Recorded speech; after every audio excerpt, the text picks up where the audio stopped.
ඒතර ඔබට අඬන එක නවත්තන්න ඕන කියලා හිතෙනවා නම් වැළපෙන එක නවත්තන්න ඕන කියලා හිතෙනවා නම් මෙන්න මේ බුදුරජාණන් වහන්සේ වදාළ විදිහට මේ ඇස පාද ගන්න. බුදුරජාණන් වහන්සේ තමයි අපේ දැස් පෑදුවේ. ඇයි අපි හිතාගෙන හිටියේ මේ ඇහි කතාව විශ්වාස කරගෙන. ඇහෙන් අත්දකින ලෝකේ යථාර්ථයේ හැටියට ආත්ම දෘෂ්ටියකින් පිළි අරගෙන දුවපු ගමනක් අපට තියෙන්නේ. මේ පේන ස්වභාව තුනක් බුදුදහම කියනවා.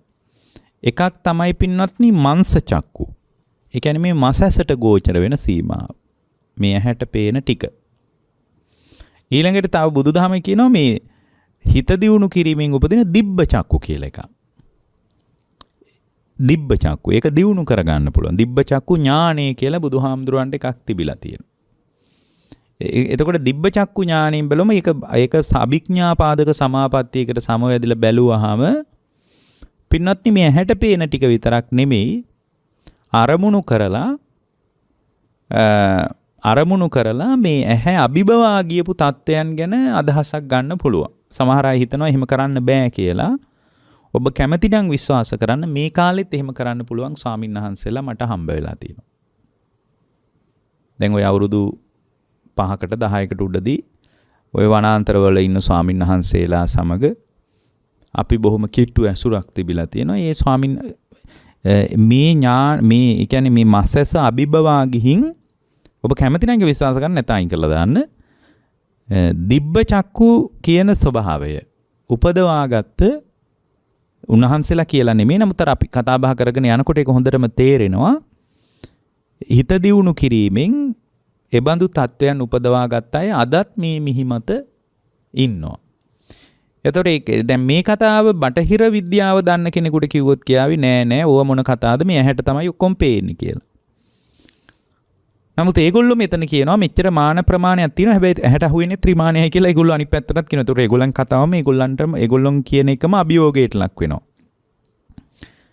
එහෙමනම් අපිට තේරෙනවා බුදුදහම ඇස ගොඩාක් ශක්තිමත් එකක් විදිහට පිළිගන්නේ නැත්තේ මේ ඇසට ගෝචර වෙන සීමාව කොච්චර පටුද කියනවා නම් ඒ කියන්නේ ලෝකයේ ඇහැට පේනවා කියලා හිතුවට බුදුරජාණන් වහන්සේ වදාළේ ඇසටත් පේන්නේ නැහැ කියලා. පෙනීමේ ක්‍රියාවලියට ඇස සම්බන්ධ වෙනවා. ඒ සම්බන්ධ වෙන විදිය බටහිර ලෝකෙට කියා ගන්න බෑ.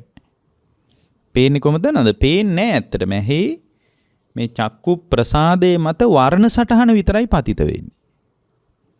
වර්ණ සටහනක් විතරයි ඇස තුල මේක දැන් ඔය සූවිසි ප්‍රත්‍ය ගැන තියෙද්දි ඒකේ තියෙනවා ඇස ගැන පැහැදිලි කරලා ඒකෙන් හොඳට බලා ගන්න. ඒතකොට ඇත්තට මෙහෙම බුදුරජාණන්සේගේ ධර්මයේ දකින්නකොට තමයි අර උන්වහන්සේට සද්ධාව උපදින්නේ.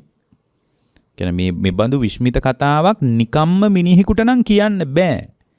එහෙම අර ඒ කියන්නේ ඒක Tamanට උපදිනවා. නිකම්ම මිනිස්සෙකුට නම් එහෙම කතාවක් කියන්න බෑ කියලා මා විශාල ශ්‍රද්ධාවක් උපදිනවා. ඇසට බුදුරජාණන් වහන්සේගේ දේශනාවට අනුව ඇස දුර්වලයි කියලා අපි කියන්නේ මේ ඇස තුල චක්කු ප්‍රසාදය තුල වර්ණ සටහනක් විතරයි පතිත වෙන්නේ. වර්ණ සටහන පතිත වෙනකොට ඇසට අඳුන ගන්න බෑ රූපේ. ඇසට රූපේ අඳුන ගන්න බෑ. ඒක ඇස කොච්චර දුර්වලයිද? අර ත්‍රිමාණයට ඇසට ත්‍රිමාණයක් ගෝචර වෙනවා කිව්වා වුණත් ඒගොල්ලන්ට තේරෙන්නේ ඇසට ගෝචර වෙන්නේ නැහැ රූපය කියලා. ඇසට ගෝචර වෙන්නේ ඇත්තටම වර්ණ සටහන විතරයි. ඇස මත පතිත වෙන වර්ණ සටහන. එතකොට මේ එළියව අඳුනගන්නේ කොහොමද? අඳුනගන්නේ හිතින්. හිතින් තමයි අඳුනගන්නේ. ඒ නිසා ඇසේ පහළ වීමත් එක්ක ඇසේ පහළ වීම කියන එකට අපි කියනවා චක්කු විඥාණයත් පහළ වෙන්න ඕන. ඇස විතරක් මදි. වර්ණ සටහන පතිත වුණත් මදි. අඳුනගන්න නම් මොකද්ද පහළ වෙන්න ඕන? චක්කු විඥානයේ පහළ වෙන්න ඕනේ. චක්කු විඥානයේ පහළ නොවුනොත් කිසිම රූපයක් අපට අඳුන ගන්න බෑ. චක්කු විඥානයේ පහළ වුණත් හිතට අඳුන ගන්න පුළුවන් කලින් හිතට දාලා තියෙන රූප විතරයි. කලින් දාලා තියෙනව විතරයි හිතට අඳුන ගන්න පුළුවන්. ඒකට සංඥාව හිතේ පහළ වෙනවා. සංඥාවත් පහළ වෙන්න කලින් දාලා තියෙන්න ඕන. වර්ණ සටහන ඇස මත පතිත වුණාට වැඩක් නැහැ. අපි හිතමු ගැහැණු කෙනෙක් කියන සංඥාව කලින්ම හිතට දාලා තියෙන්න ඕන. එතකොට ඒකට අනුව වර්ණ සටහන ඇසම චක්කු ප්‍රසාදේ මත පතිත වෙනකොට හිතින් අඳුන ගන්නවා ස්ත්‍රියක් කියලා. ඒකට අනුව තමන් තුළ ඒකට අනුව පින්වත්නි තමන් තුළ විතර්ක ගොඩ නැගෙනවා. අන්න ඒක තමයි වෙන්නේ. ඒක තමයි ඇසේ ක්‍රියාවලිය. ඒක රෝග කාටවත් ගෝචර වෙන්නේ නැහැ. දැන් ඒකයි දැන් ඇස හරහා දකින්න ඔක්කොම අඳුන ගන්න බෑ. ඒ නිසා අපිට විතර්ක හට ගන්න නැහැ සමහර ඒවා ගැන. ඒතර විතර්ක හට ගන්නකොට රාගය හෝ වේවා, ද්වේෂය හෝ වේවා, රාගය හෝ ද්වේෂය හෝ හිත තුල ජනිත වෙන්නේ විතර්ක උපදින්නේ රූපය අඳුනගත්තොත් විතරයි. රූපය අඳුන ගන්න බැරි නම් අපිට චක්කු ප්‍රසාදේ මත වර්ණ සටහනපත් වුණා කියලා අර ක්‍රියාබලිය තුල අපි ඒකට කියනවා ප්‍රපංචකරණය කියලා. එච්චර දුරට උඩු දුවන්නේ නැහැ. ඒ නිසා අපි පුංචි කාලේ ඉඳලම සංඥා මනසට දානවා. පොඩි කාලේ ඉඳලම දාන්නේ. අම්මා කියන සංඥාව පොඩි කාලේ ඉඳලම ඔළුවට දානවා. එතකොට අම්මා කියලා යා හිතාගෙන ඉන්න කෙනාගේ වර්ණ සටහන චක්කු ප්‍රසාදේ මත පතිත වෙනකොට සිතින් අම්මා බව අඳුන ගන්නකොට ඒකට අනුව හිත තුල විතර්ක ගොඩ නැගෙනවා. ඒ විතර්ක ගොඩ නැගීමට අනුව ඊට පස්සේ විතර්ක ගොඩ නැගිලා ඒවා ප්‍රපංචකරණයට ලක් වුණාට පස්සේ අලුතෙන් කර්ම කෙරෙනවා.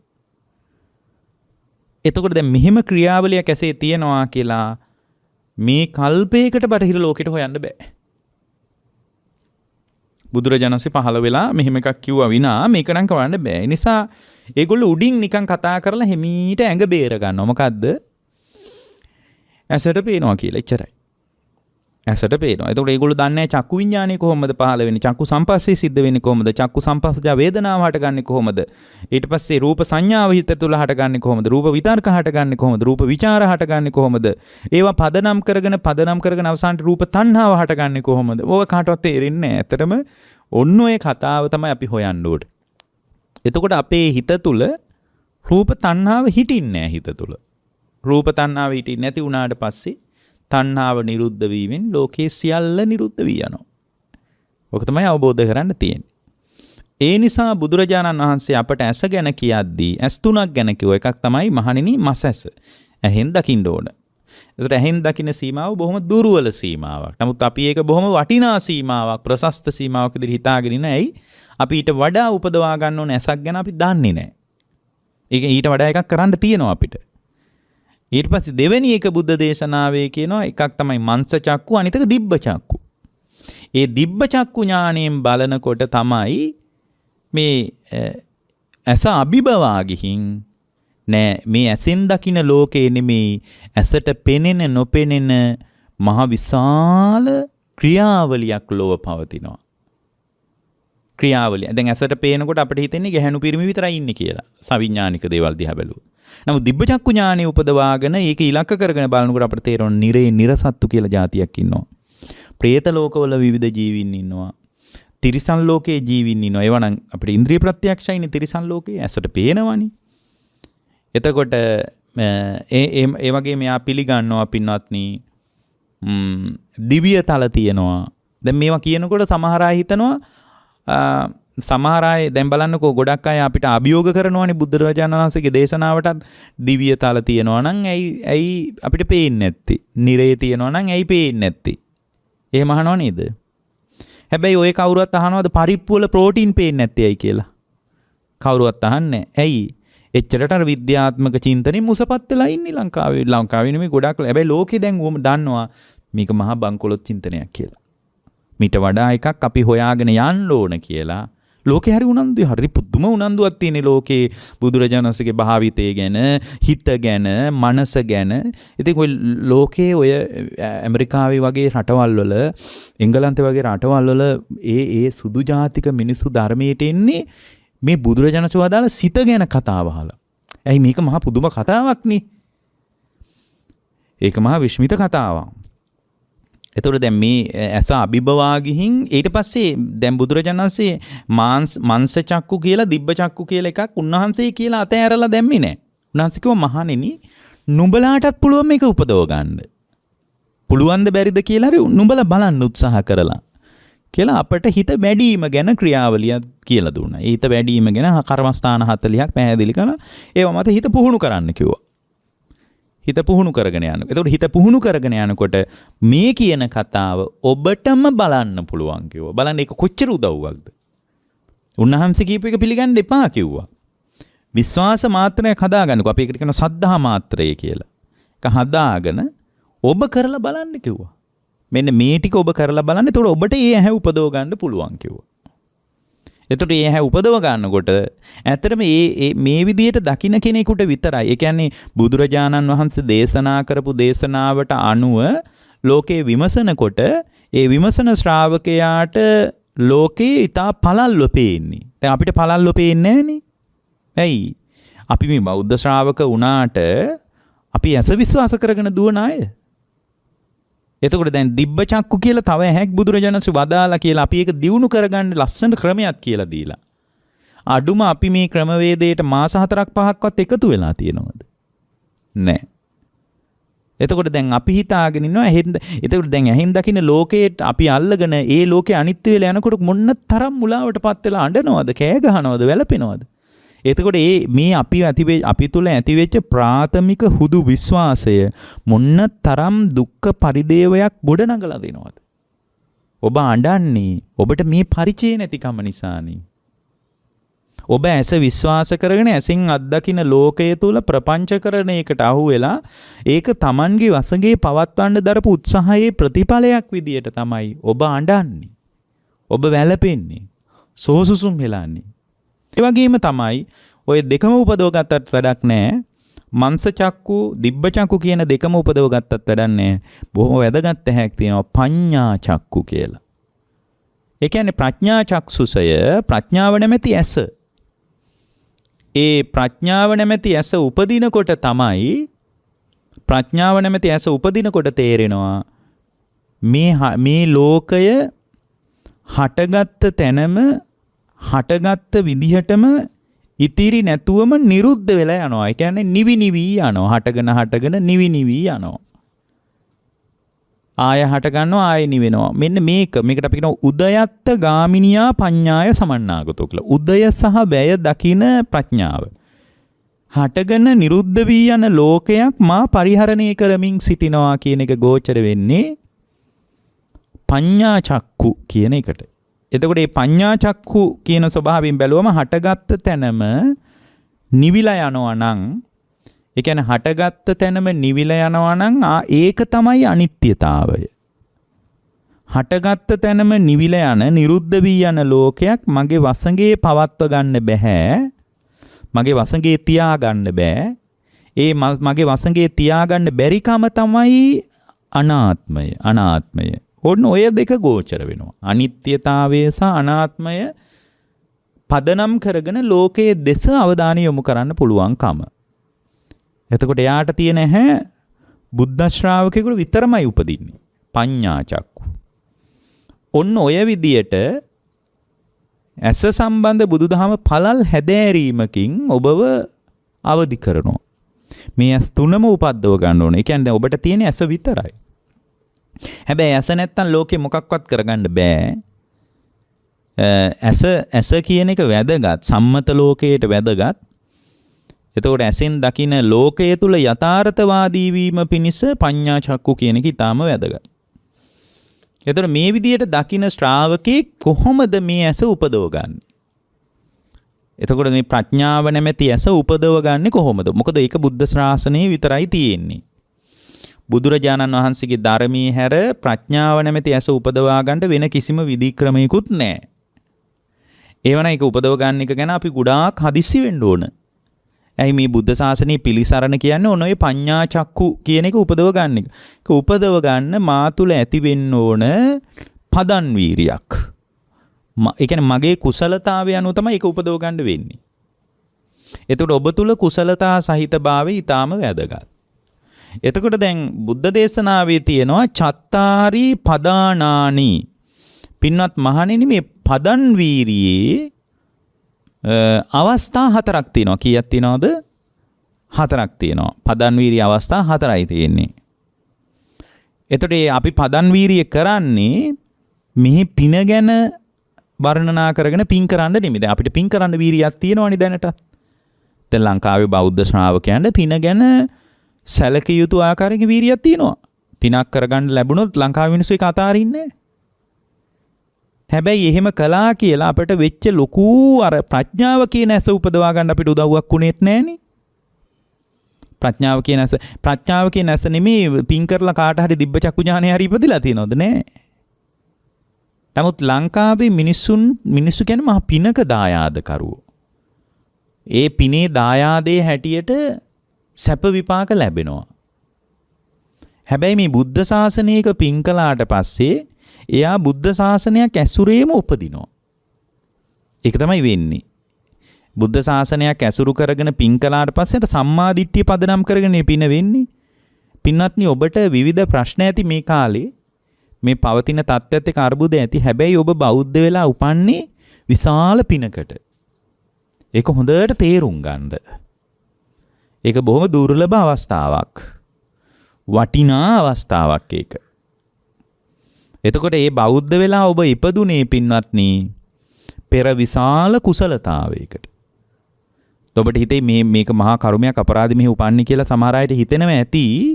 එහෙම හිතුණට මේ බුද්ධ ශාසනය තියෙන කාලෙක ඉපදිනව නේද? ඒ වගේම ලංකාවේ මේ ඉපදෙන්න මෙච්චර තැන් තියෙද්දි ලංකාව වගේ තැනක උපදින්නේ පිනකට. ඒ පුණ්‍ය ප්‍රතිලාභය ලංකාවේ බොහෝ දෙනෙක් අඳුනගෙන නැහැ. ඒක අඳුනගත්තොත් එයා දවසින් දෙකෙන් දියුණුව කරා යන්නේ. එතකොට අපි අර ප්‍රඥාව කියන ඇස උපදවා ගැනීමේ වරම වාසනාව ප්‍රතිලාභය උරුමය තියෙන්නේ අපිට විතරයි පින්වත්නි. වෙන කෙනෙකුට බෑ. මොකද සම්මාදිට්ඨිය පදනම් කරගෙන සද්ධා විරිය සති සමාධි ප්‍රඥා කියන ඒවා දියුණු කරන්න අවකාශය ලැබිලා තියෙන අපිට විතරයි. ලංකාවෙත් බෞද්ධ මුහුණුවරක් තියෙන ඔබට විතරයි. වෙන අයත් උනන්දුයි. දැන් ওই සමහර අපෙන් ඉන්නවා කතෝලික අය විවිධ භාවනා ගැන හිමහන අය. නමුත් ඒගොල්ලෝ ලොකු දියුණුවක් කරා ඒ කියන්නේ යම් තාක් දුරට හිත පුහුණු කර ගැනීමට පුළුවන්. නමුත් මේ කියන පඤ්ඤා ඇස උපදවා ගන්න බෑ. ඇයි? ඒක සද්ධාවත් එක්ක ඇති වෙන්න ඕන එක. එතකොට ඒගොල්ලන්ට ශ්‍රද්ධාවේ දුර්වලතා තියෙනවනේ. බොහොම අවංකව ධර්මයේ කතා කරන අන්‍යාගමික පින්නතුන් ඉන්නවා මේ අපිත් එක්ක කතා කරන. එතන අපි හොඳින්ම දන්නවා එයාට යම් කිසි ආකාරයක එකෙන් උපකාරයක් තියෙයි. හැබැයි ඉතින් මේ බුදුදහමේ කියන පඤ්ඤා චක්කු කියන එක උපදව ගන්න නම් බෑ. ඇයි උපදව ගන්න බැරි? උපදව ගන්න බැරි වෙන මොකක්වත් නිසා නෙමෙයි. ඒක උපදව ගැනීම පිණිස අර මූලික ශ්‍රද්ධානුසාරී භාවය, ධම්මානුසාරී භාවය, සුතමය ඥානය, චින්තාමය ඥානය, භාවනාමය ඥානය ආදී වශයෙන් අර අනුපිළිවෙල කතාවක් නේ අපි කියන්නේ. ඒකේ අනුපිළිවෙල කතාවේ මූල ආරම්භය ඒගොල්ලන්ගේ නෑ. අර සම්මා දිට්ඨිය අරුබුදකාරී. එනිසා ඒගොල්ලෝ අර හිත වඩන්න උමනාව තිබ්බත් යම් කිසි ආකාරයකින් හිත වඩා ගන්න පුළුවන් වුණාට මේ ප්‍රතිලාභේ නෑ. මේ ප්‍රතිලාභේ තියෙන්නේ අපිට විතරයි. මේ ප්‍රතිලාභයේ තියෙන්නේ පින්වත්නි අපිට විතරයි. එතකොට මේ ප්‍රතිලාභය අපිට විතරක් තියෙන නිසා අපි මේ ප්‍රතිලාභයේ උපරිම ප්‍රයෝජනෙ කරා යන්න උත්සාහ කරන්න ඕන. මොකද අපිට ලොකු කාලෙකුත් නැහැ තව. ඔය මොන ප්‍රතිලාභයක් තිබ්බත් වැඩක් තියනවද? මේ අපිට හරි හැමං විදියට ආර්ථිකයක් නැතුව මේ භෝග සම්පත්තිය නැතුව මේ විදියට කතා කරන්න පුළුවන්. පින්වත්නි මේ සියලු සම්පත්තීන් වල අවශ්‍යතාවයේ තියෙන්නේ අවුරුදු 60ක වැනි කෙටි කාලයකට විතරයි. ඒකිනුත් ඔබගේ මේ දැන් මෙතනට එකතු වුණු බහුතරයක් පිරිසගේ මැදිවියට ජීවිතේ එකතු වෙලා. ඒ කියන්නේ අවුරුදු 50කට විතර ආසන්න වෙමින් නැති. 50 පැනපු අය ඇති. එක එක මට්ටමේ වයස් මට්ටම් ඇති. එතකොට එහෙම එක එක මට්ටම් වල වයස් වල තියෙනවා කියන ඔබට තව ලොකු කාලයක් නෑ. අවුරුදු 10ක් 12ක් තියෙයි. එතකොට මේ 10 12ත් අපි හුල්ලම ඉන්නවනම් අනේ අපිට ආර්ථිකයක් නෑ. අපිට සල්ලි නෑ කීක ඉන්නවනම් ඔය විදිහේ පසුතැවීමෙන්ම ඔබට මේ ජීවිතය අතහරින්න වෙනවා. අනික ඔබට මේ ලැබිච්ච දේවල් ටික ඇති කියලා හිතනද? එකෙන් කියන්නේ මේ සම්මත ලෝකයේ ආර්ථිකමය වැඩපිළිවෙල අතහරින්න කියලා නෙමෙයි. නමුත් ඔබට නොලැබීම ගැන, ඔබට මුණ නොගැහිම ගැන කනස්සල්ලක් හදාගෙන නිකන් හිතින් විඳවන්න එපා. අනිත් එක තමයි මේ පඤ්ඤා චක්කු කියන ප්‍රඥාව නැවත ඇස උපදව ගත්තට පස්සේ ඔබට ගොඩක් ඒවා ඕනේ නැහැ කියලා ඔබටම තේරෙයි. සමුදේ වෙච්ච තැනම නිරුද්ධ වී යන ලෝකයක් නම් පරිහරණය කරන්නේ එබඳු ලෝකයක්, එබඳු තත්වයක් අවබෝධ කරගන්න බැරි නිසාමයි මට අතෘප්තිකර සම්තෘප්තිමත් කරලා ඉවර කරන්න බැරි හිතක් තියෙනවා. ඔබට එහෙම හිතක් තියෙන එකනේ ප්‍රශ්නේ. ඒ කියන්නේ ඔබේ හිත තෘප්තිමත් කරලා ඉවර කරන්න බෑ. කොච්චර හම්බුණත් දැන් ඔබ හිතනවා නෑ අපිට යම්කිසි ආර්ථිකයක් අවශ්‍යයි. ඒක හම්බ වුණත් ඔබේ හිත තෘප්තිමත් කරලා ඉවර කරන්න බෑ. මොකද හම්බෙලා තෘප්තිමත් වෙච්ච කවුරුවත් නෑ. හම්බ වුණු අය බලන්නේ තවත් හම්බ කරගන්න. ඒගොල්ලෝ එකෙන් තෘප්තිමත් වෙන්නේ නැහැ. කොච්චර හම්බුණත් තෘප්තිමත් වෙන්නේ නැහැ. එතකොට දැන් එහෙම තෘප්තිමත් වෙනවා නම් දැන් ලංකාවේ පළවෙනි පෙළේ කෝටිපති මිනිස්සු ටික අපි තුමු එහෙම ආර්ථික ශක්තියක් තියෙන අය වර්ග කළොත් එහෙම පළවෙනියෙන්ම ඉන්න 10 දෙනා පළවෙනියෙන්ම 10 දෙනා කෝටි ගණක් ඇතිනේ පළවෙනියෙන්ම වර්ගීකරණය කළොත්. ඔබ හිතනවාද ඒගොල්ලෝ වැඩේ අතහැරලා ඇති කියලා? හරි මම ලංකාවේ පළවෙනි පෙළේ ධනවතෙක්. ඉතින් මට දැන් ආයෙ ඕනේ නැහැ. ඔය පළවෙනි පෙළේ ධනවතුන් හැටියට වර්ගීකරණය කරපු ලයිස්තුව දිහා බලන්න. ඒ ඔක්කොම 60 පැනපු අය. ඒ 60 පැනපු අය දැන් මේ ඇත්තටම 60 පැන්නා කියලා කියන්නේ වලපයයි ගොඩපයයි කාලේනේ. දැන් මොකද මේ බොහොම ජීවිතේ සන්ධ්‍යාවනේ. ඔබ හිතනවාද එක්ක මිනිස්සෙක් හරි වැඩේ අතහැරලා තියනවා කියලා? කවුරුවත් අතහැරලා නැහැ ජීවිතේ. ජීවිතය අතහැරලා නැහැ කියන්නේ හම්බ කරන එක අතහැරලා නැහැ. තවත් ආයෝජනය කරනවා. තවත් ඇයි කාටද ආයෝජනය කරන්නේ? අනික දැන් තව අවුරුදු උපරිම 10ක් විතර ඉඳී. ඒ 10ට තියෙන කෝටි ගාන මදි වෙයිද? ඒ කියන්නේ මේ හිත තෘප්තිමත් කරලා ඉවර කරන්න බෑ. හැබැයි ඔබට මේ පඤ්ඤා චක්කු කියන උදයත්ත ගාමිනියා පඤ්ඤාය සමන්නාගතෝ කියන මේ උදයවැය ඔබේ හිතටම යම් දවසක දර්ශනය වුණොත් අනිත්‍ය දුක්ඛ අනාත්මේ පදනම් කරගත්ත ලෝකයේ යථාර්ථවාදී හැඩය ඔබට ගෝචර වුණොත් එදාට ඔබට හිතෙයි මේ ලැබිච්ච ටික හොඳටම සෑහෙනවා කියලා. දැන් ඔබට අද එහෙම හිතෙන්නේ නැති. දැන් කෙනෙක් කියන්න පුළුවන් නෑ අපිට මොනවද තියෙන්නේ කියලා ඔබට කියන කතාවක් ඇති. නෑ පින්වත්නි. එහෙම හිතන්න එපා. මේ ලැබුණු දේවල් පෙර සාංශාරික අපි තුල මතුවෙච්ච කුසලතාවයත් එක්ක සම්බන්ධයි. ඔය තමයි ඔබේ සීමාව. ඔය ඔබට ලැබිලා තියෙන්නේ පෙර ඔබ වැපිරූ දායාදය. එතකොට මේ සීමාව හඳුනාගෙන පින්වත්නි මේ ලෝකයේ නික්මීම පිණිස කුසලතාවයක් හදාගන්න එක ඉතා වැදගත්. ඉතින් ඊට වඩා ඒ වැදගත්කම කොච්චර වටිනවද කෝටි ගාණක් හොයලා පොතේ දාලා නිකම්ම මැරිලා යනවට වඩා. එතකොට කෙනෙක් කියන්න පුළුවන් නෑ ඉතින් මම්මලාට මගේ දරුමල්ලෝ ඉන්නවා ඒ අයට යහපතක් වෙන්න එපේ. දරුමල්ලොත් එක්ක කවුද පින්වත්නි අත්වැල් අල්ලගෙන සංසාරේ යන්නේ? ඒගොල්ලෝ විඳවන්න ඇවිල්ලා මාත් විඳවන්න ඇවිල්ලා විඳවන්න ආපු එක තැනක අපි ඔක්කොම එකතු වෙලා ඉච්චරයි. ඒගොල්ලොයි මායි එකට අත්වැල් අල්ලගෙන විඳවන ක්‍රියාවලියක් ලෝකේ නෑනේ පින්වත්නි. ඊට පස්සේ ඔබ මිය ගියාට පස්සේ ඔබට ඒ දරුවොත් එක්ක ආයේ ගනුදෙනුවක් හැදෙන්නේ නෑනේ. ආයේ මනුස්ස ලෝකෙට ආවත් ඒ මනුස්ස ලෝකේ ඒ දරුවම නෙමෙයිනේ ඔබේ දරුවෝ. ඊට පස්සේ වෙන විඳවන්න ආපු කණ්ඩායමක් වෙන විඳවන්න ආපු ටීම් එකක් ඔබට හම්බ වෙනවා. එයා බිරිඳ වෙන්න පුළුවන්, අම්මා වෙන්න පුළුවන්, තාත්තා වෙන්න පුළුවන්. නමුත් මේ අර ඒ ටිකනේ ඉන්ද්‍රිය ලෝකේ. එතකොට ඉන්ද්‍රිය ලෝක එතකොට ඔබ ඒක ස්ථිර සාරයෙන් පිළිගන්නවා. ආත්මීය සාරයෙන් පිළිගන්නවා. අන්න ඕක තමයි ඇස දුර්වලයි කියන්නේ. ඒ දුර්වල වෙච්ච ඇහෙන් ලෝකේ දකින්න බෑ කියන්නේ. ඇයි? දුර්වල වෙච්ච ඇහෙන් පේන්නේ හැම වෙලාවකම උඩු යටි කුරු කරලා. ඒ කියන්නේ වටිනාකම් රහිත දෙයක් වටිනාකම් සහිත දෙයක් විදිහට පෙන්නනවා. ඒකෙන් හැබැයි ඒ කියන්නේ මනුස්ස ප්‍රජාව බුද්ධිමත්නේ. ඒ නිසා අපි එකිනෙකනට යුතුයකම් වගකීම් කරනවා. එච්චරයි. ඒ යුතුයකම් වගකීම් පැහැර හරින්නේ නැහැ. මොකද මිනිස්යාගේ පරමම යුතුයකම මිනිස්යාට සේවය කිරීම කියලා මේ මනුෂ්‍යත්වයේ පිළිබඳ නිර්වචනයක් තියෙනවනේ. ඒතර මිනිස්යාගේ යුතුයකම තමයි මිනිස්යාට සේවය කරන එක. හැබැයි ඒකෙන් අභ්‍යන්තරේ කඩා වැටීගෙන අභ්‍යන්තරේ වෙනසෙන්න ඉඩ දෙන්නේ නැතුව තමයි ඒක කරන්න ඕන. එතකොට දැන් පදන් වීරිය ගොඩන දැන් එතකොට අර ප්‍රඥාව නැමැති ඇස උපදවා ගන්න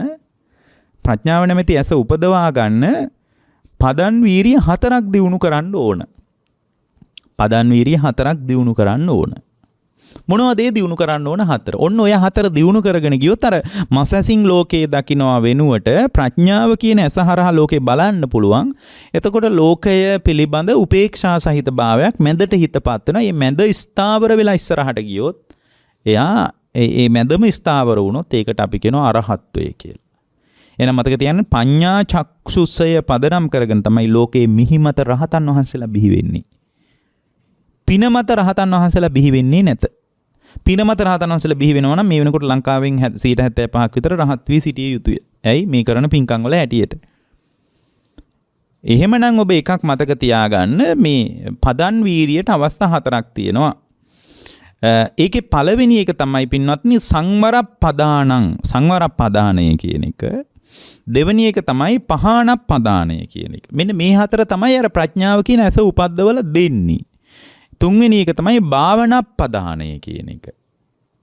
හතරවෙනි එක තමයි අනුරක්ඛන පදානය කියන එක. ඔන්න ඔය හතර යම් ඇත්තටම පින්වත්නි මේ අපි කියන කතාවලට ගොඩක් බන ඕනේ අවශ්‍ය වෙන්නේ මේ දේශනාවකට අනුව පුහුණු කරගෙන ඉස්සරහට යන එක.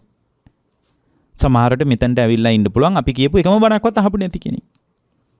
එතකොට එයා කරන්න ඕන හරි ඔය ක්‍රමයේ කරලා බලන්න ඕන ඔය කියන ප්‍රඥාව කියන ඇස උපදිනවද කියලා බලන්න.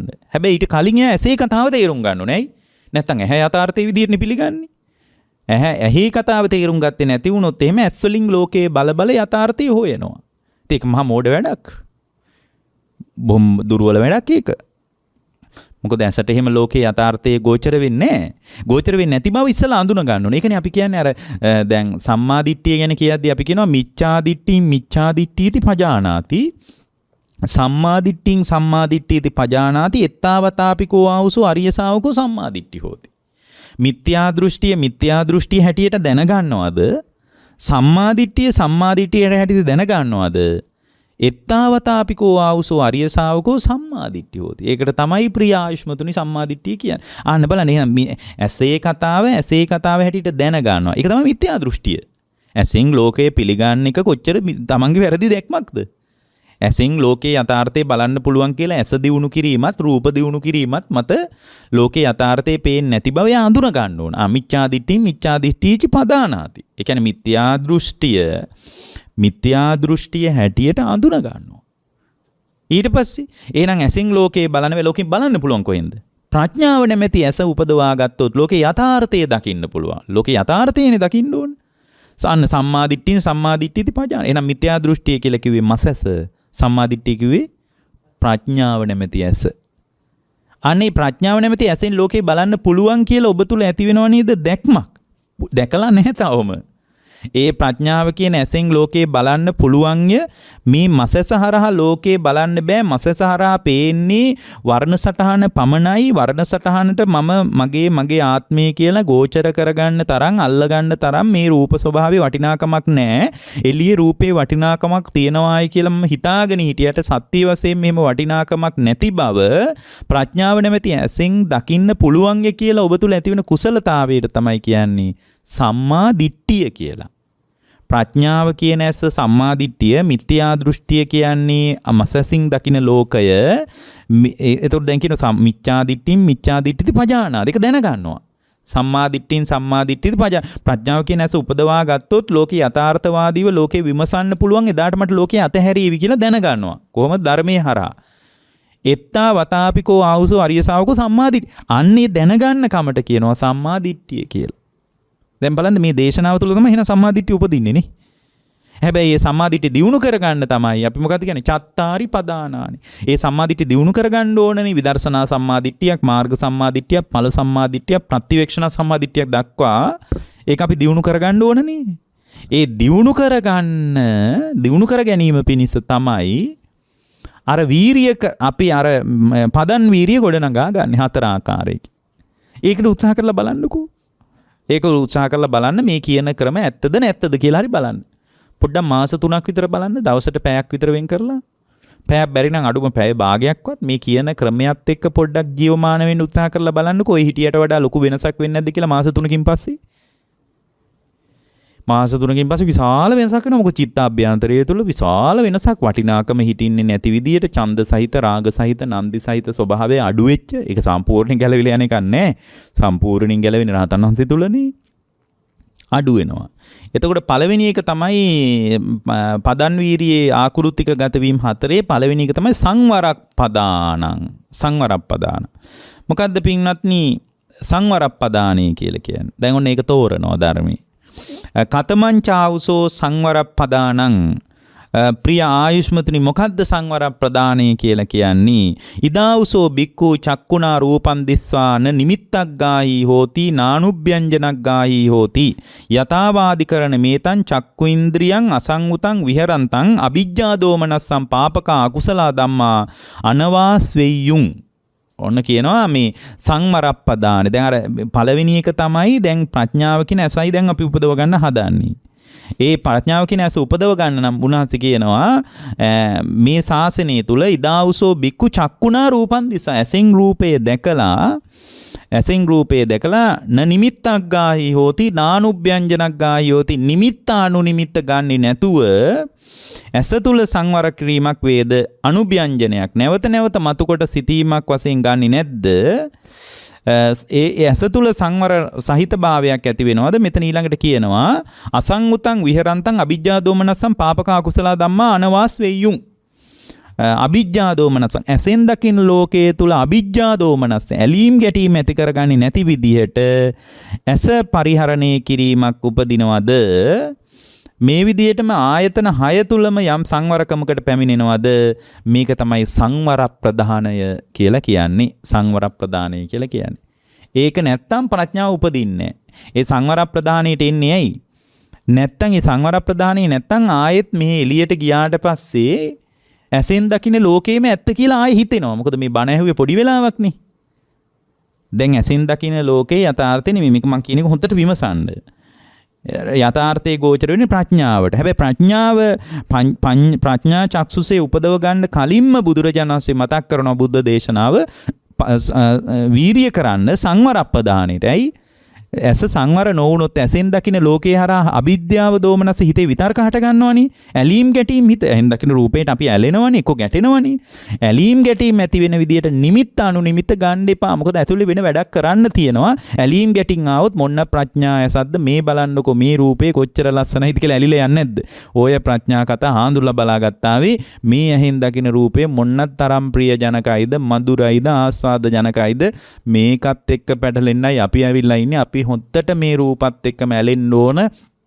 මේවා විඳින්න නැත්තම් මොකක්ද ඇති මනුස්සකමේ ප්‍රයෝජනේ කියලා ඔහොම හිතෙනවා. මේ ප්‍රඥා ඇස උපදව ගන්නවනේ. මොකද දැන් මේ බණ අහනකොටත් හිතෙනවා නෑ ඇත්ත තමයි අර මෙහෙනම් ඇසට පේන්නේ ත්‍රිමාණයයි ගෝචර වෙන්නේ. ඊට වඩා එකක් තියෙනවා. ඒක ප්‍රඥාව කියන ඇසෙන් දකින්න ඕනේ. එතකොටයි ලෝකේ අනබිරතිය උපදින්නේ. එතකොට ඔළුව වනන යනවා.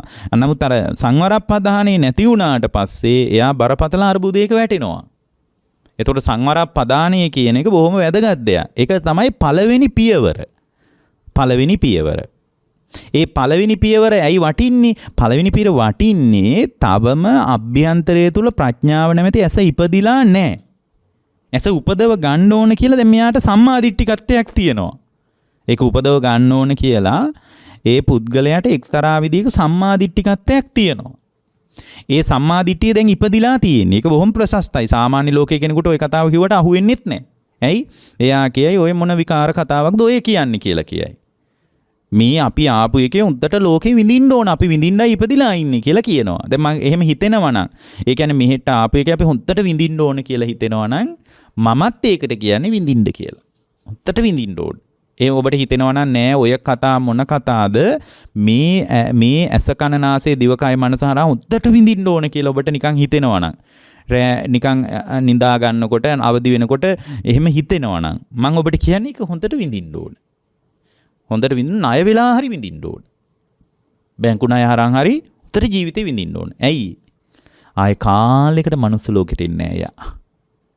කල්ප ගණනක සමහර විට යාට නිරයට දොර ඇරින්නේ.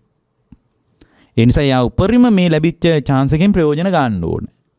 මොකද යා කාලයකට ආයේ කල්ප ගන්නකට මේ පැත්තට එන්නේ නෑ. ඉතින් මේ කියන කතාව තේරෙන්නේ නැත්නම් අපිට ඉතින් ඒකට ඔබ කැමති නම් කැමති දෙයක් කරගන්න කියලා අතාරින්න නෙවෙන්නේ. හැබැයි අතාරිනකොට ඒකත් කියන්න ඕනේ. ඇයි? එහෙමනම් ඔබ හොඳට විඳින්න. ඇස කන නාසය දිවකය මනස හරහා හොඳට නිමිති ග්‍රහණය කරගන්න. නානුභ්‍යංජනක් ගාහි හෝති. නැවත මතුකොට හිතන්න පුළුවන් කුසලතාවයක් හදාගන්න. අනුනිමිති මානසිකාරය කරන්න පුළුවන් විදිහට හිත හදාගන්න. රූපේ දකින්නකොට ඒ රූපේ නම් අතාරින්න නැතුව හිත හදාගන්න ඕන නම් හදාගන්න. ඊට පස්සේ ඒ රූපේ ගෙදර ගිහිනුත් කල්පනා කරන්න. අනුභ්‍යංජන අරගෙන ගිහින් ගෙදර යා. නිමිත්ත විතරක් නෙමෙයි අරන් තියෙන්නේ. නිමිත්ත කෑලි ටිකත් අරගෙන ගිහින් ඔළුවේ. ඒ නිසා ගෙදර ගිහින් ආයෙත් හාන්සි වෙලා දැක්ක රූපේ ගැන හයි කල්පනා කරන්න පුළුවන්කමකුත් එයාට තියෙනවා. ඒ වෙලාවට කල්පනා කරලා ආයෙ රාගයේ දේශේ උපදව ගන්න පුළුවන්කමකුත් තියෙනවා. එච්චරට නිමිති අනුනිමිති සටහන් වෙලා. ඒක ජයට කරගෙන යන්න. ඇයි එහෙම කියන්නේ? ඉතින් එහෙම කරගෙන යන්න කියලා කියන්නේ ඇත්තටම ඒකට අනුකම්පාවෙන් එක වචනයක් කියන්න ඕනේ. ඇයි? කල්ප ගානකට ආයෙ මෙහි ඉන්නේ නැහැ. ආස්වාදයෙන් මුසපත් වෙච්ච, ආස්වාදයෙන් ගිජු වෙච්ච, ආස්වාදයෙන් නැමැති සංයෝජනෙන් යුක්ත වෙච්ච කෙනෙක් මරණයත් එක්ක බොහෝ විට දුගතියට යනවා. ඉතින් ඔය අතර සමහරට මේ මිනිස්සු පොඩි පිනකුත් කරනවා. ඔය දානි ටිකක් දෙනවා. ඒකෙන් නම් ගැලවීමක් නැහැ. ඇයි? පින කියන්නේ මේ සසර මාර්ගයේ නවතා දාන්නවත් දුගතිය වහගන්නවත් පුළුවන් දොරක් නෙමෙයි. ඒක බොහොම පිනේ විපාකයක් විදියට උපන් ජීවිතයේ තුල බොහෝ සැප විපාක ලැබෙනවා. උපන් ජීවිතය තුළ. හැබැයි ඉපදීමට බලපාන්නේ, ඒ කියන්නේ ඉපදුණු ජීවිතය තුළ වඩාත් යහපත් කරලා දෙන්නේ පින. හැබැයි ඉපදීමට බලපාන්නේ ඇස කන නාසය දිව කය මනස තුළ නිමිත්තක් ගාහි නානුභ්‍යංජනක් ගාහි වශයෙන් පවත්වන හිත. ඒ කියන්නේ දැන් ඔක අපිට සරලව තේරෙන්නේ කිව්වොත් මෙන්න මෙහෙමයි. සුගතියේ උපදින්නේ සීලය නිසා. ඒ සුගතිගාමී ජීවිතේ වඩා යහපත් කරලා දෙන්නේ පින. අන්න ඒකයි. ඉතින් වඩා යහපත් කරලා දෙන්න පින බලවත් උනත් වැඩක් නැහැ නේ. සුගතියේ ඉපදීමේ කුසලතාවයේ ගොඩ නැගිලා නැත්තම්. ඒකනේ හොඳම දේ. ඔය සමහර සැපට හැදෙන බලු පැටවු ඉන්නේ. මේ සාමාන්‍ය මිනිහෙකුට වඩා හොඳට සැපට හැදෙන බලු පැටවු ඉන්නවා. ඇයි? ඒ සුගතියේ කරා ඉපදීම පිණිස බලවත් වෙච්ච මේ විදියට නිමිත්තක් ගාහි හෝති නානුභ්‍යංජනක් ගාහි නිමිති අනුනිමිති ගන්නේ නැතුව අවිජ්ජා දෝමනස්ස උපදින්නේ නැතුව එයා තුල පදන් වීරිය තිබිලා නැහැ. හැබැයි මිහි කාගේ හරි පෙළඹවීමට දන් දීලා ඔය වගේ එක එක පින්කම් කරලා මිහි. ඒ පිනේ විපාකයේ විදියට එයාට ලැබුණේ ඊටා සැපසහිත බලු ජීවිතයක්. ඒක තමයි යට හම්බෙලා තියෙන්නේ. එතකොට එයාගේ උපත සකස් කරලා දෙන්නේ. උපත සකස් කරලා දෙන්නේ චක්කුණා රූපං දිස්වාන නිමිත්තක් ගාහි හෝති නානුභ්‍යංජනක් ගාහි හෝති. ඒකට අපි කියනවා සීලය කියලා. ඒ කියන්නේ ඇස තුල යම් සංවරකමටනේ සීලය කියන්නේ. එතකොට ඒක තමයි යාට උදව් කරන්නේ සුගතිය යන්න. ඒ විතරක් නෙමෙයි මේක කොච්චර උදව් කරනවද කියනවා සුගති දුගති කවර ආකාරයකවත් පැනවෙන්නේ නැතුව ප්‍රඥා ඇස උපදව ගත්තොත් මේකේ අවම යහපත තමයි සුගතිය. මේකෙන්ම ප්‍රඥා ඇස උපදව ගත්තොත් ඒ ප්‍රඥා ඇස උපදව ගත්ත කෙනෙක් ආයේ සසර ජාලයට ජාලගත වෙන්නේ නැහැ. එයාට ගැලවිලා යන්නත් පුළුවන්. එතකොට දැන් පින අභියෝගයට ලක් කිරීමක්ද නැහැනේ. පිනත් කරන්න ඕන. ඇයි? පින් කරාට පස්සේ අර සුගති ජීවිතේ වඩා දීප්තිමත් එකක් බවට පත් වෙනවා.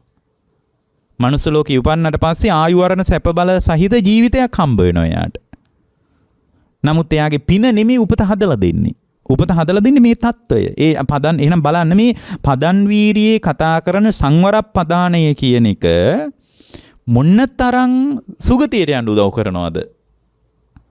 ඒ නිසා මේ ශ්‍රාවකයා දැනගන්න ඕන මේ ඉපදෙමින් මැරෙමින්. එතකොට දැන් මේ ඇස අභිබවා ගිහින් මේ தත්ත්වය තේරුම් ගන්නකොට එයාට ඇසට එහාට ගිහින් දිබ්බචක්කු ඥානෙ උපදවා ගත්ත කෙනෙක් දකින්න දැක්මත් ඇවිල්ලා තියෙනවා. තවම දිබ්බචක්කු ඥානයක් ඉපදිලත් නැහැ. නමුත් එයාට සංසාරික හැඩය පේනවා. වෙන කෙනෙකුට වගේ නෙමෙයි. ප්‍රඥාව කියන ඇස උපදව ගන්න බෑ. මොකද මේ සංවරය නැත්තම් එහෙම ඇසට වටිනාකම යනවා. ඇසට වටිනාකම ගියොත් එහෙම ඇහෙන් දකින්න ලෝකේ යථාර්ථය කියලා ආයෙත් අවිජ්ජා දෝමනස්ස හිතේ විතර්ක ගොඩ නැගෙනවා. ඒකනේ මෙතන කියන්නේ. මෙතන කියනවා යත්තාදිකරණම් මේත චක්කු ඉන්ද්‍රියං අසංඋතං විහරන්තං අවිජ්ජා දෝමනස්සා පාපකා අකුසලා ධම්මා අනවාස්වෙය්‍යුං. ඇසෙන් දකින ලෝකය තෘෂ්ණාමාන දිට්ටි වලට අනුග්‍රහයක් සහිතව පිළිගත්තට පස්සේ මෙතන කියනවා තස්ස අසංවරා පටිපජ්ජති. එතන ඒ ශ්‍රාවකයා තුල අසංවර භාවයක් ඇති වෙනවා. ඒ අවිජ්ජා දෝමනස පාපක අකුස අනවාස් වේයුම් තස්ස අසංවරා පටිපජ්ජති රක්කති චක්කු ඉන්ද්‍රියං සංවරා ආපජ්ජති. අන්නේ ඇසේ සංවර වීම පිළිබඳව තමයි වීරිය ගොඩනගා ගන්න ඕන. ඇසට විතර නෙමෙයි මේක ආයතන 6ටම සාධාරණයි. මේක නැත්තම් ප්‍රඥාව කියන ඇස උපදින්නේ නැහැ. මේක තමයි මේ මුළු බුද්ධ ශාසනයම කතා කරන සීලය. ඇයි අර ප්‍රඥාව උපදව ගන්නවා නම් සීලය සමාධි ප්‍රඥා කියලා එකක් නේ කියන්නේ. ඒතර මේ ප්‍රඥාව කියන ඇස උපදව ගන්න යා තුළ සීලය මතුවෙන්න ඕන. සීලය කියන්නේ මේකට. මේ කියන කතාව තමයි සීලය. එතකොට මේ කතාව තිබ්බට පස්සේ අමුතුවෙන් පන්සිල් ඕන නේද, අටසිල් ඕන නේද, දසසිල් මොකක්වත් ඕනේ නැහැ. ඇයි? හරි ඒක ඕනම නම් ඒකට ඕන අර්ථයත් මේකේ සම්පූර්ණ වෙලා ඉවරයි. ඒක ඕනම නම් හරි අපි තුමු නෑ පන්සිල් නැතුවම බෑ කියලා. නැතුව බැරි නම් ඒකේ අර්ථය අමුතුවෙන් ආය පන්සිල් ගැන කියන්න දෙයක් නැහැ. මේ විදියට ආයතන 6 තුල පින්වත්නි දිස්වා නිමිත්තක් ගාහි හෝති නානුභ්‍යංජනක් ගාහි හෝති යත්තාදිකරණං චක්කු ඉන්ද්‍රියං අසංගුතං විහරන්තං අවිජ්ජා දෝම අවිද්‍යාව සහ දොම්නස ඇලීම සහ ගැටීම ඇති නොවන විදියට ඇස පරිහරණය කරලා නම් ඇසින් දකින ලෝකයේ ප්‍රපංචකරණයකට යන්නේ නැතුව එතනම අතහැරලා දාන්න පුළුවන් කුසලතාවය ඇති වෙලා නම් එතන පින්වත්නි පංචශීලයට අදාළ අර්ථය අමුතුවෙන් එකතු කරන්න දෙයක් නැහැ. පන්තිලුත් රැකිලා. එතකොට මේකට කියනවා සංවරප්පදානය කියලා. ඒක නැත්නම් මුකුත් කරන්න බෑ. මොකද ප්‍රඥාව කියන ඇස විශ්වාස කරන්නේ ඇස සංවර නැත්නම් මාංශ චක්සුසේ විශ්වාස කරගෙන ඒ ඔස්සේ ගොඩනගෙන රූපයට අහු වෙලා රූපේ පදනම් කරගෙනම ඡන්දය, රාගය, නන්දිය, තෘෂ්ණා උපදින විදිහට ඇස පරිහරණය කර යා ඉස්සරහට සුපුරුදු ජීවිතේ ගෙවාගෙන යනවා. ඉතින් එතනින් පස්සේ යා සම්පූර්ණයෙන් ඉන්නේ අවිද්‍යාවේ අර උපන් මිත්‍යා දෘෂ්ටිය වැඩකුත් නැහැ. ඇයි ඒක ඉදිරි දියුණුවක් කරා යන්න බෑ.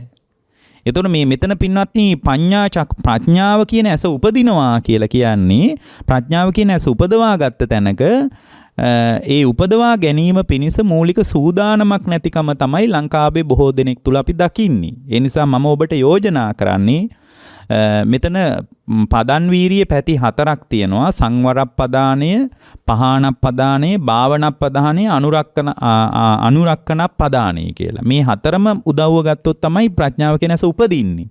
හැබැයි මූලික පියවරක් විදියට මේ කියපු කතාවෙන් නිවන් දකින්නම තරම් දියුණු නෑ. හැබැයි ප්‍රඥාව කියන ඇස උපදවා ගැනීම පිණිස යම් අනුග්‍රහයක් තියෙනවා. ඒ වගේම තමයි මේ කියපු අද මේ දේශනා කරපු දේශනාවට ඔබ අර්ථයක් එකතු කරගත්තොත් ඔබ ගොඩක් බණ දන්නේ නැති වෙන්න පුළුවන්. ස්ථීරව සුගතිය යනවා. හැමදාම පන්සලේ පින් කර ඉන්න ගන්ටාර කුළුණු හදා ඉන්න කෙනෙකුට වඩා මෙයා සුගතිය යනවා. එතන මේ කොච්චර යහපතක්ද? මේකට දැන් ඔබේ ආර්ථිකයට කොච්චර අභියෝගයක් වේද? මොකක්වත් නැහැ. මේ කියපු කතාවට ඔබ තුල සම්මාදිට්ඨිකත්වයේ විතරයි අවශ්‍ය. එතකොට සම්මාදිට්ඨිය කියලා අපි කිව්වේ මොකද්ද? සම්මාදිට්ඨිය කිව්වේ මසස මිත්‍යා දෘෂ්ටිය, ප්‍රඥාව කියන ඇස සම්මාදිට්ඨිය, මේ මසස මිත්‍යා දෘෂ්ටිය බව ප්‍රඥාව කියන ඇස සම්මාදිට්ඨිය බවත් හඳුනා ගැනීම සම්මාදිට්ඨිය කිව්වා. අර සම්මාදිට්ඨික සූත්‍රයට අනුව. මිච්ඡාදිට්ඨිත පජානාති දැනගත්තා. තවම එකතු වෙලා නැහැ වැඩපිළිවෙලට. ඒ නිසා මේ එකතු වෙච්ච මේ ඔබ තුල මතුවෙච්ච සම්මාදිට්ඨිකත්වයට මිය යන්න දෙන්න එපා.